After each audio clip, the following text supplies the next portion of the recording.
Simon, welcome to FrightFest. Tripping the Dark Fantastic has just received its world premiere. What was the experience like? It was really interesting. I mean, it's terrifying. It's more terrifying than writing the music for a film, watching a film about you yourself, especially one that's directed by your wife and singer in the band. So that was pretty terrifying. But I'm actually really pleased with the way it's turned out. I mean, LG Lola, my wife, who's sort of directed it and edited it, she's worked so hard on it, and it's fantastic to see it all finally coming together. And my son Jimmy, who's playing guitar in the band, that makes it sound like the Von Trapp family or something, or the Addams family maybe. Happy for FrightFest. Sorry, what was I going to say? Yeah, seeing everybody up there, it's worked out. That's all I can tell you. It's a lot of hard work though. It's good. And I think composers are kind of one of the many behind the scenes members of crew on a film that often get overlooked. But then without a composer, a film couldn't be. What's your take on the life of a composer?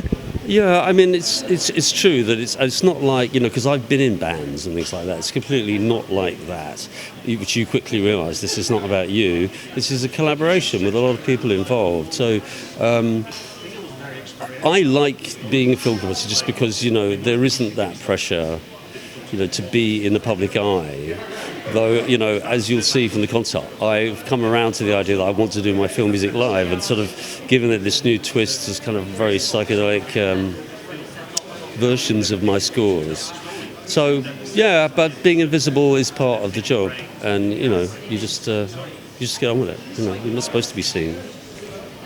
And like you say, the film is, it focuses on the concerts that you've been doing where you are suddenly bringing this music out of the films onto stage. What has the reception to that been like? It's been really good, and I think largely from the way I saw people responding to it, I'm really happy that my version of this music, which was part of movies but is now a sort of visible band doing it, and the fact that it's film music that's sort of adapted in all kinds of different directions, from sort of techno stuff to rock stuff, it makes it a hybrid which really is not often seen. So I'm kind of really pleased with that.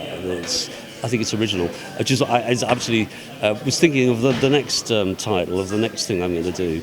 I'm so pleased that on films it says original music by Simon Boswell, and original is the only word I really care about. So. I mean, is there a piece of music that particularly gets a big reaction? Is what? Sorry. Is there a particular piece of music when you play that the audience, really responds to?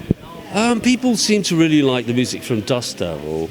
I think it's because it has that spaghetti western sort of tinge, that Morricone-ish thing, which I said in the film he's a big inspiration to me.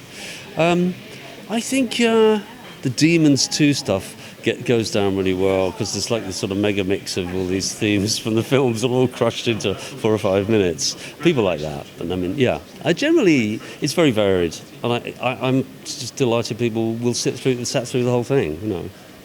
And what's next for yourself? Well, I've got a movie coming out next week, which is Mexican horror film, La Exorcista, directed by Adrian Garcia Bogliano, who's a Spanish director, and that was really fun to do. I mean, I think it's one of the most refreshing scores I've done for a long time for a horror film. It's sort of, I put my heart into it. I think it's one of my best ones. So, yeah, that's coming out next. Beyond that, I don't know. We're probably going to do a lot more gigs with what you saw on the concert films. I wish you best of luck with the rest of your endeavours. Thank you.